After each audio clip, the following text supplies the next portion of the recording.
Hello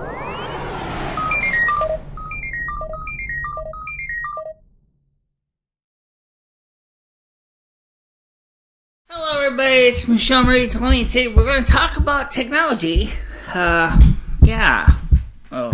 Speaking of technology, this table's a little wobbly. I think it needs a bit of adjustment. Or something. It's like I was whole friggin' scissors for. It's not even. Okay, so I'll try not to thump it around too much. Today we want to talk about the use for this little mini box and how you can use it when you're recording video on your computer using this device and why you would do that. And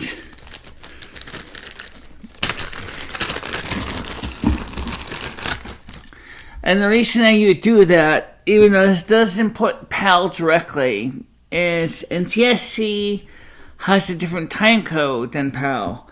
So when you input anything in NTSC into a PAL video, the time code is completely wrong for the video versus the audio track, and you end up getting things really get out of sync really quick. So for that reason, it makes to use this to output in the format you choose. This thing actually is smart enough to determine that if you're inputting an NTSC and you have a separate output NTSC, it does not convert, it just passes straight through. And if you input in PAL and you're converting to NTSC, it will convert to NTSC. I think this might also do some of the other subdiversions of NTSC as well. So there's like several subversions of NTSC and there's several versions of PAL, and I know there's of course CCAM. So the way I have it set for the console is NTSC is output and the PAL is and CCAM and Alien NTC is input. So this will actually make it's just an interesting twist I found out, and it works pretty well. So let's talk about this box. I'm just going to plug in the cord for the USB cable because this is going to be in a way. Now, here I have my CB234. This is NTSC. And yes, I'm not going to set up right now, but I did do some testing before I'm suggested on this video. Now, the CB234 camera is a color 480 TVL security camera. And as such, it doesn't have a viewfinder, no more than the one that we use as a main camera in the studio does. It just has a output. And it normally comes with a BNC connector, which is not compatible with your standard RCA clinch plugs. So you want to use an adapter like this so that you can connect your cable here into this. I already got one on this end here, so I'm going to show you this one first. Here we have your RCA video clinch cable, and you push that into your adapter, and then the adapter plugs into the back of your BNC device and works. So basically, I found out is there's a device available for the blind called a CCTV. That's what they call it. It's really an electronic magnification system when you get a little technical. And I have basically at the beginnings of one right here. You can mount this camera on a tripod or a bracket, or even handheld actually. And by adjusting the back focus ring, you can get with the zoom lens on this setup here, which is varifocal, you can cram it really close that you can read the back of a very small SMT super small tech chip, and it will read the writing on that, and it will display that to an output such as a composite video monitor or to computer using a capture device. Now, if you just want to capture and you don't really care about time code, then just plugging this into this is fine. The thing automatically will switch. It will work fine for NTSC. If however your video time code is going to be NTSC, and so it means if you import that into a PAL video editing session like we do, you got to deal with this to deal with the time codes.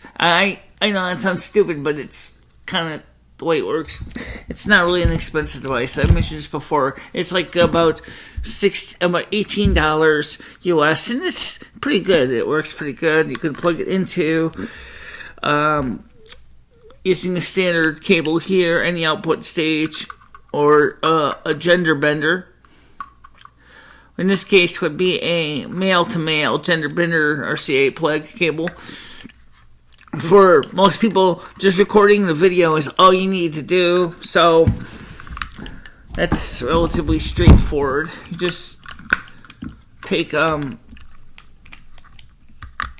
this, connect this to the output yellow, and then connect it to the yellow input.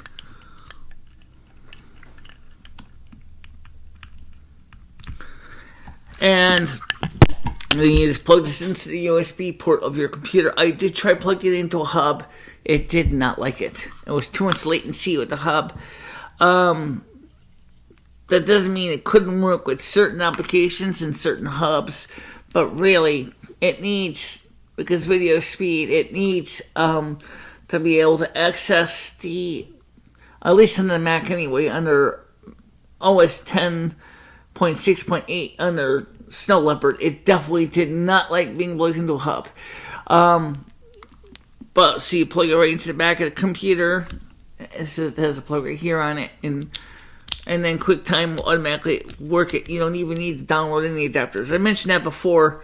Now, your input, in this case your camera, would be connected up with another RCA cable. I have the power connector on it, the power supply, so that's why you see your standard 24 volt AC. You got your earth, you got your hot, you got your neutral, and they are connected to a 24 volt AC wall adapter. This thing's very heavy. It's a 60 watt capacity. Really, really enormous. It's rated, 50 watt. And it's strong enough to run about 4 or 5 cameras, and it will run them pretty fine. Okay, because this here actually says his output mentions in watts too. It says class 2 supply only 50 hertz, 60 hertz, minimum 0.5 amp. It's about 12 watts, so it's about 4 cameras of that size into this 24 volt AC power supply, and you can use this to do all kinds of neat things like magnifying or doing a demo. Okay, now, yes, can you use this as a handheld microscope? Yes, you can, but it's going to be really shaky. And let's be honest, the newer tiny CCTV cameras, the LCDs, the super microscopic ones are better for that because they're smaller and easy to hold. But if you have the right lens on it and you have it balanced right, it would be very easy to use it for that purpose. But I don't think most people are going to want to go there because that's just a pain in the ass. You can buy some brackets. I'll show you what I'm out, which I use for the middle portable studio. You can buy a standard wall bracket for CCTV camera, and it's this part here. And I got it mounted in my case on a old CD case full of plaster Paris and an old bum CD tacked as a balance. I use this stand for portable studio, but I also use it for the Camera 64 demo as well. And actually I use the same camera. I didn't have a converter at the time, so I had to do all the time coding in NTSC. So what you can do now is, let's say you wanted to, just give me a second here, gotta let this down here. let's say you wanted to look at something close up, say this, and the camera's focused ready for the demo or whatever. And so you got this thing hooked up, and pretend it is, it's not, okay?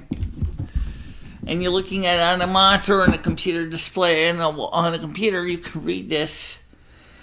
And unfortunately, this is a universal bracket, which is great. Because now I mentioned about the reading books for the blind and CCTV technology. Well, this is a universal bracket. Unfortunately, my camera body is a lot bigger than. I'm gonna have to switch to part of the back setting here. These Panasonics have 2 sets of screws. I think Panasonic was thinking about this exact problem when they made this camera.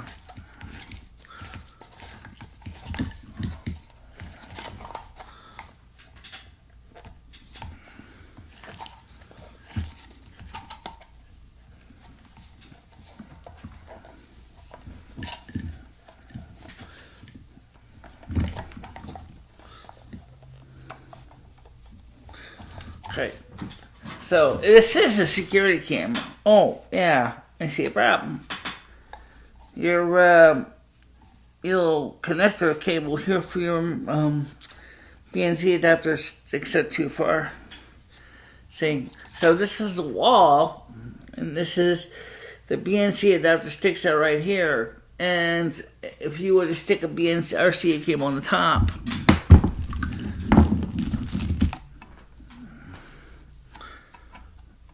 it's going to ram right into it, so don't get stuck. But then, of course, if you have the camera at a slightly different angle like that, it's fine. Or if you're aiming at, yeah, like that, I would do it fine. But really neat bracket. Okay, but for what we're using, what we're talking about for using this thing for close-up magnification.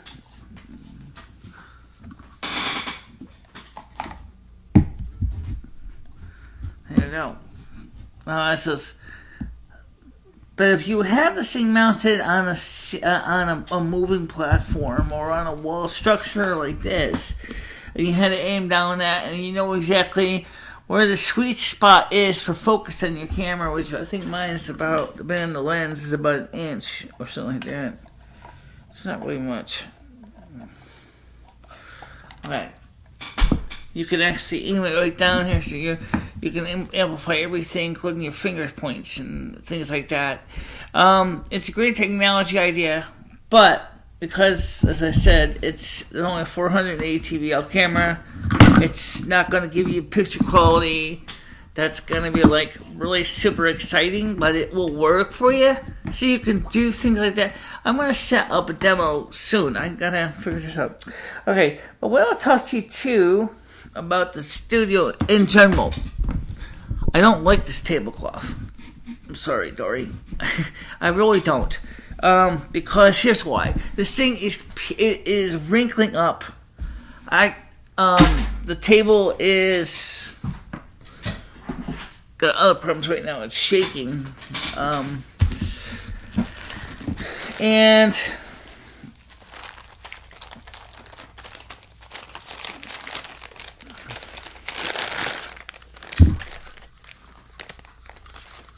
yeah. For right now, I'm going to put this in here with the same bag and the other fitting so it doesn't get lost.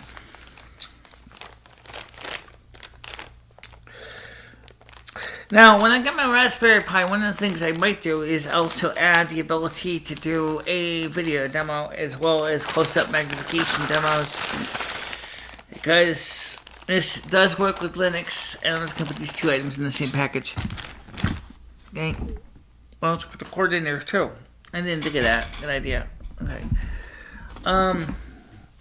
This has a BNC end adapter already on it, so just in case I ever lose the other end. I never know.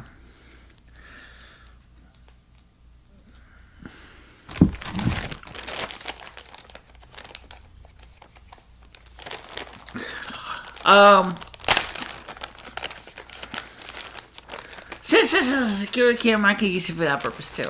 I might set the Raspberry Pi up also to constantly watch the apartment. And here there's no clean bells, just make sure no one unexpected is coming in. Now, you can have multiple of those UVC devices, but apparently you can't seem to plug it into a hub. It doesn't seem to want to share a hub with anybody. But that doesn't mean it's still useless, because it's quite useful. Because you'll be able to set up 2 or 3 UVC devices at the same time on the Linux, and if the machine is fast enough, it could record all 2 or 3 of them simultaneously. But for that kind of money, you might as well buy yourself what they call a multi-camera switcher device that has time and date on the thing anyway. But I was going to get one for the use of a video switcher for the cameras here. Not for security, but also so that I can do demos. And that could just say, switch to camera 1, switch to camera 2, or switch to camera 3 or 4 if I had 3 or 4. And then there would be a way I could show 4 cameras simultaneously on the screen, which may sound stupid, but actually could be very useful, and it does work. It's a pretty neat idea. By the way, for the budget for next week, of course, buying a camera is out of the question, and I don't need any right now, but I'm just using it, just pointing it out. I don't have any confirmation that my landlord is going to do the same thing that he did last time, with giving me a $400 rebate on my rent. But if he does, that'd be great. If not, well, forget it.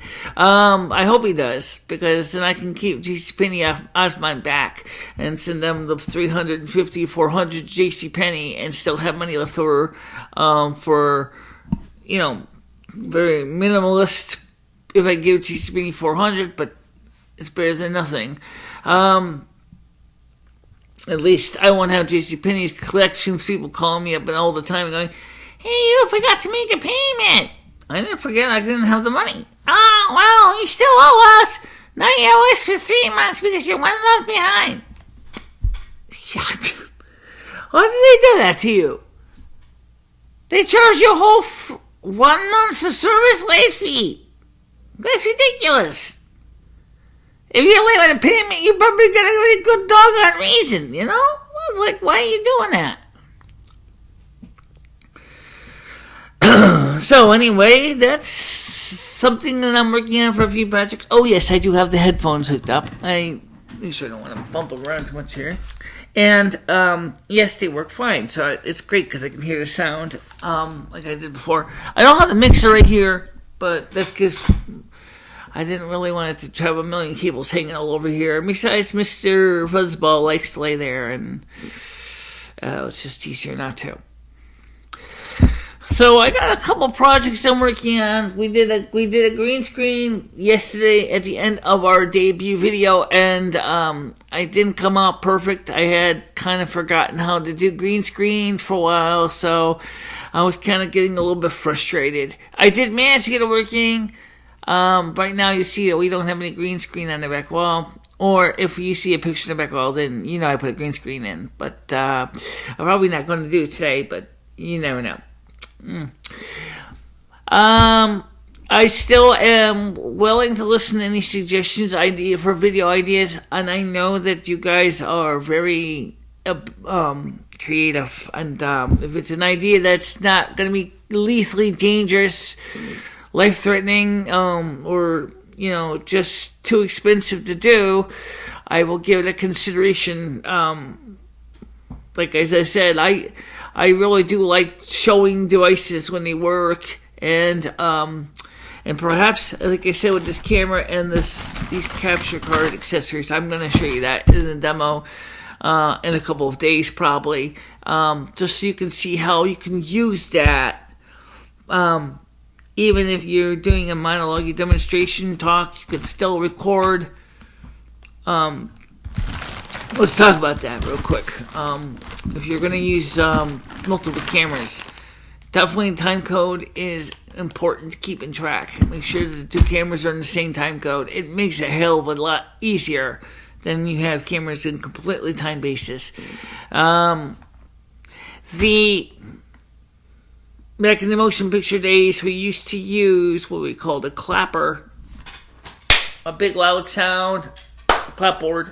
You don't have to have a clapboard, you can, but it's easier if you do. Hand will do. Just like that, makes it pop sound.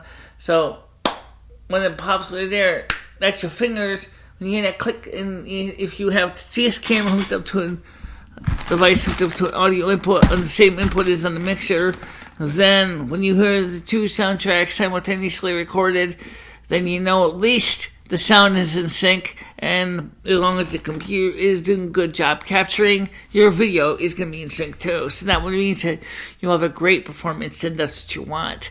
Well, I'll show you that. I'll explain that more when we set up for a demo in a couple of days. I haven't figured out what I'm going to demo yet. I mentioned that this things are great for reading and writing on SMT chips, or at least giving you a heads up and a chance. So I got quite a few PC boards that can show you what I'm talking about.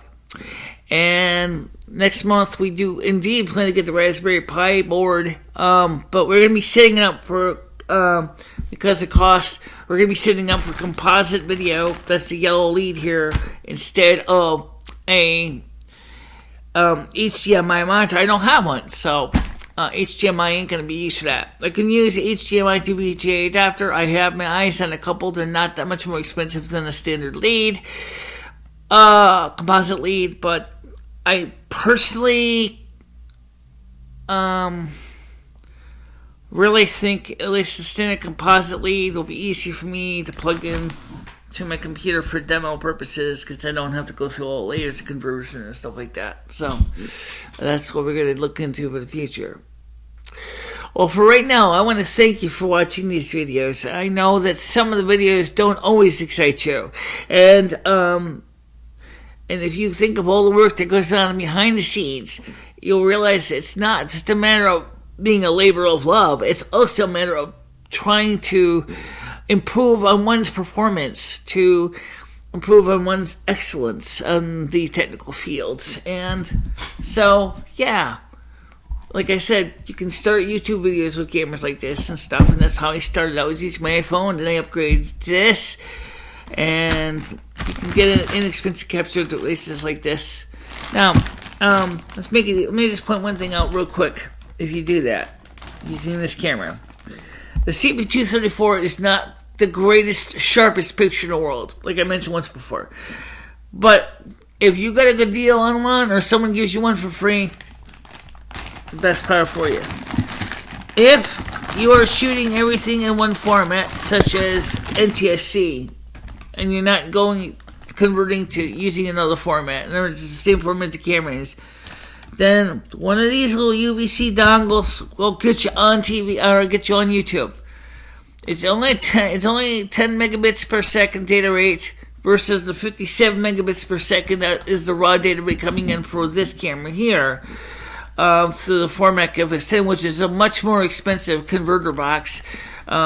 This goes into USB. The Formac FS10 plugs into FireWire 400. So obviously, FireWire 400 is got the ability to seriously push the data rate. Now, they may even make adapters like this for USB 3, and I know I've seen these things for high definition, so they do make one to input high definition video through, I think, HDMI inputs, but unless your cameras get HDMI inputs, it's probably not going to be something you're going to get, especially if you are shooting on the cheap. But if you are willing to accept some sacrifices, please remember one thing: this output is only 640 by 480. Okay, so don't sit there and expecting that you're going to have high quality, high definition picture. It's just standard definition VGA output 640 by 480. It's what the maximum this converter can do. Even if they could go for 720 by 480, most Americans' TVs have so much overscan anyway, you're really not going to see it, especially in the old CRT ones. and the newer LCD panels, they usually don't have overscan, so you will see the 640 by 480 picture in its entirety.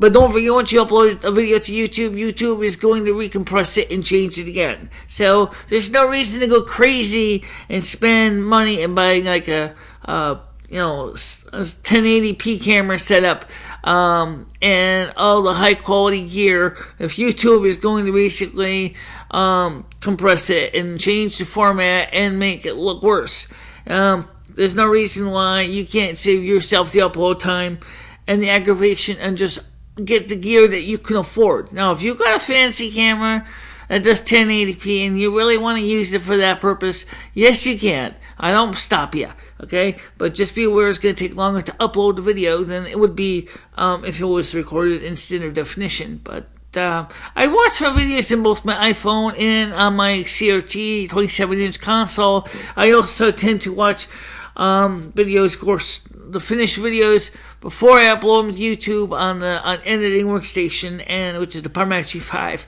and I don't really see a problem with them for standard definition. It's not super great, and it'll get you there, and that's one thing I wanted to point out years ago, is you don't have to go crazy with camera gear in fancy studios to do YouTube. I've seen people doing YouTube videos, as I said, using their iPhones and using their Android phones. There's no reason why you can't. What's important is composition, and what's also important is knowing how to make best use of your available lighting. You don't need to spend thousands of dollars for studio lights. I'm using standard everyday work lights from Lowe's Home Improvement, which is fine. They work. There are 300-watt bulbs in each one because my cameras seem to love light. I mean, especially because I like depth of field. You can use the same kind of lights in your studio. You can use LED lights. However, I must point out that my experience with LEDs, especially old school ones, is they flickered a lot. And if your frame rate, your camera is slower than the flicker, you won't have a problem. If your frame rate is faster than your flicker rate, you're going to see banding and other nasty surprises on your footage. Now, I happen to shoot, as I said, I shoot in PAL, which is at that's 25 frames per second versus NTSC, which is 30. So I give up some frame rate. I'm not doing high-speed video anyway. I'm not doing sports programs. So I don't think it's really much of a major loss. My camera software does allow me to scan for faster rates, and I've tested this with certain types of light sources. If you set the camera rate faster, say 100th of a second, you'll see the flicker rate I'm talking about will start to show up, even in PAL. Even at 50 frames per second, you'll start to see the flicker rate start to really get noticeable.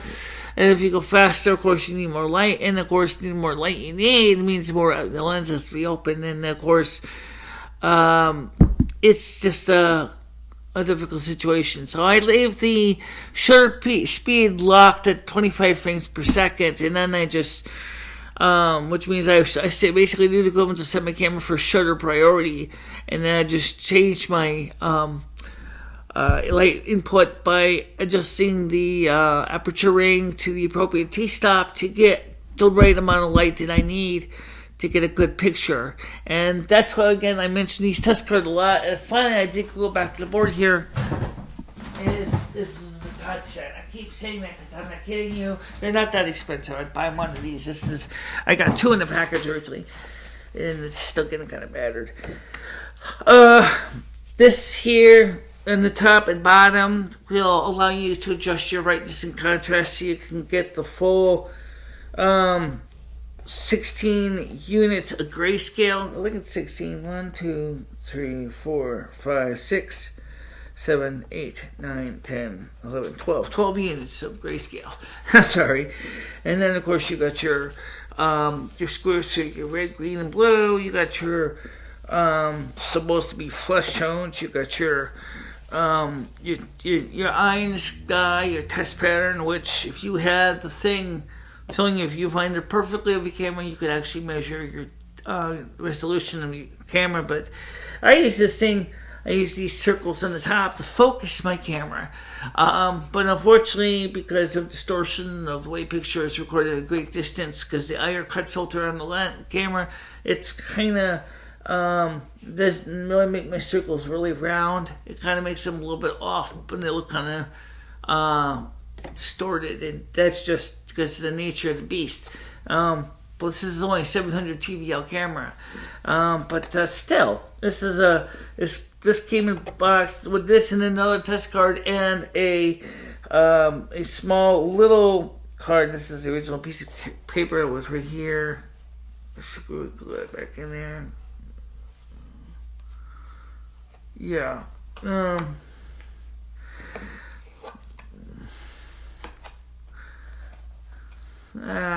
I wouldn't worry about it. Okay. Anyway, so the point is this is one piece of hardware I recommend you have. I don't care if you're using your iPhone, if you're using an Android phone, if you're using a top of the line Ikami video studio camera. A test card like this is going to make your life a lot easier for focusing, especially if you have bad eyesight. This is really going to be your friend, because then you can really get perfectly, so you get your circles look perfect as best you can, and then you know your camera's in focus. And it's more important, especially if you're going to be using a USB dongle like that, because it's bad enough that it's going to compress the crap out of your video. So it makes sense to put the video in as best you can, make the video as good as you can, so you can get the best performance out of what you got. And it's one investment I recommend, because it really makes a difference for quality. And was something I did about a lot of this last time, and I'm going to keep rehashing it because it's really important. Is quality is got to go in before the name goes on. In other words, you should try to learn to master, or at least come close to consistently produce a video product before you put it on YouTube. Now, I didn't talk much about the subject matter. I should, because this is,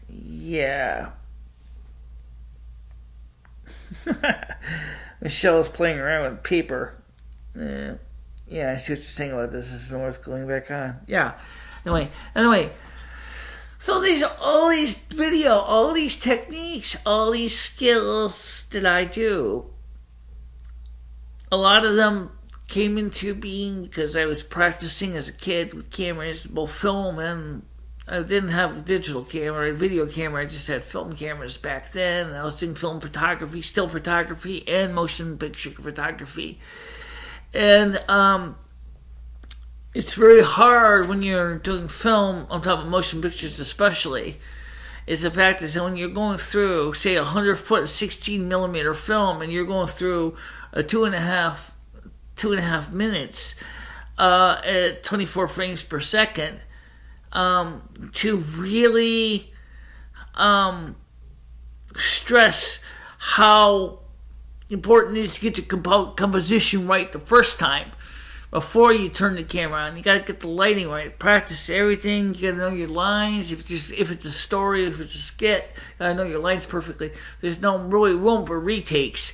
On video, I can retake all I want, because all I have to do is just go ahead, and if I don't like the video, like this video here, if I didn't like it, I could just go delete, blow it away, right? Well, or as I would do with film, is I could put it on the equivalent of my moviola and cut out pieces of it if there's something wrong with the frame, if something happens in the shot I don't want to keep people to see, I can cut out that frame too. It's literally a physical cutting out of a piece of footage on film. And even though I was shooting at 24 frames per second on film, I had a silent camera. I didn't have a sound camera. I wanted to get a sound camera, but they were just too much money to buy a sound motion picture camera, so I wasn't going to be able to buy sync on film setup. But, I was only a hobbyist. Actually, I started working with film only about 10 years ago. Before that, I was playing on and off with an old 8 millimeter movie camera, and my dad had as a kid, and pretending I had film in it because I didn't have the money to buy the Kodachrome for the camera, but I would probably buy it today if Kodachrome was not being made anymore, which is a shame because Kodachrome was some of the best as far as color saturation and things like that. Ektachrome isn't bad. Ektachrome slight reversal film is fine too, but it's just not as good as Kodachrome was. Kodachrome was just so much better. The technology is excited to allow us to do more with our phones and things like that. And I'm still going to tell you right now, your phone is still an asset. It's a great tool. And you can use it for video. You can use a phone on your tripod too. I showed you one of the adapters several times. I use it in a portable studio. It's not that fancy. It's kind of like a spring-loaded clamp. The phone sits in it, and it's designed for. I don't think the company ever really made the phone any bigger for a really big phone like the bigger Samsung Galaxies or anything. But I'm sure they make one that is bigger for this. It's just kind of like a little clamp that holds the phone in place. Really, really useful for video work. And Big Clive uses an iPad for his shooting over his workbench. What he's got an iPad sitting on some drawer rails for kitchen drawers and utility drawers, and then so that way he can again has this, but his is more of a fixed setup. In other words, he slides the iPad in when he pulls the brackets out, but he doesn't really get into the worrying about needing to reposition the iPad over and over for different shots. Just fixed location. You can do the same thing with my camera here. If I wanted to mount this camera, I'm using it as the main camera on the wall. I could take the same thing. I could take the same bracket and attach it to the wall, and then use an appropriate zoom lens or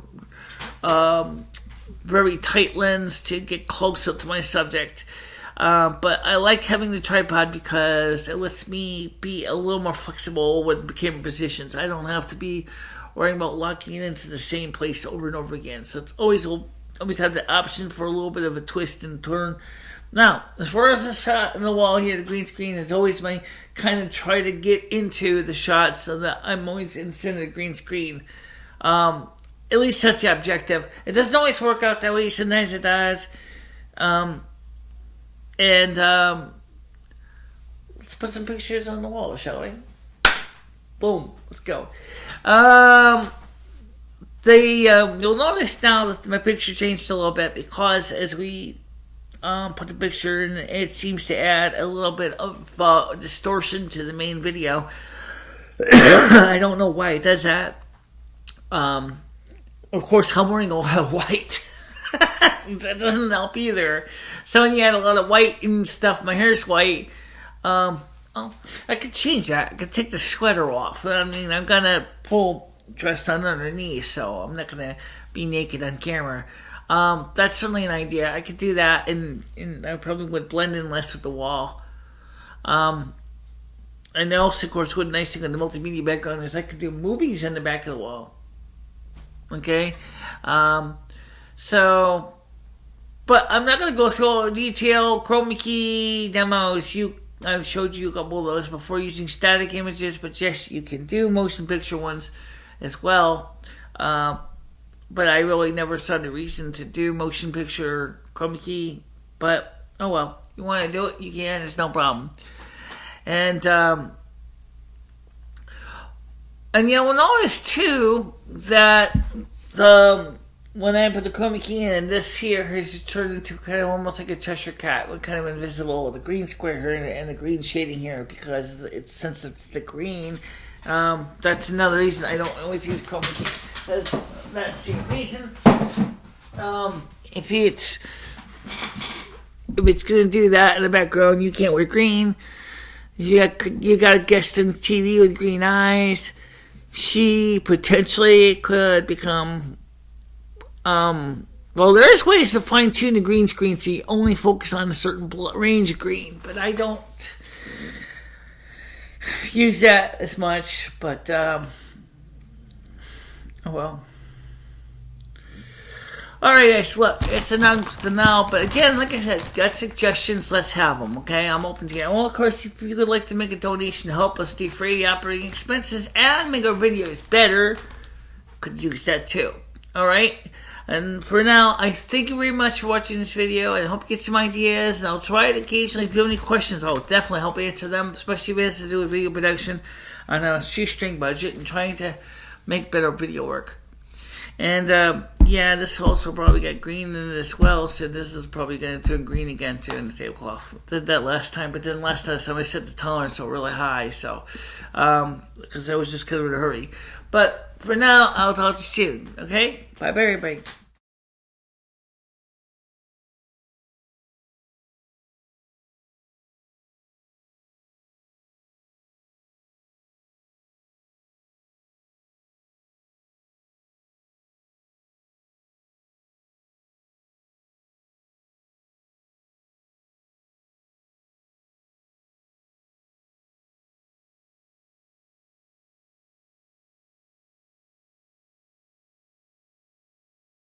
Hey, did you know there's a lot more going on right now at our websites? Are you watching all 4 of them?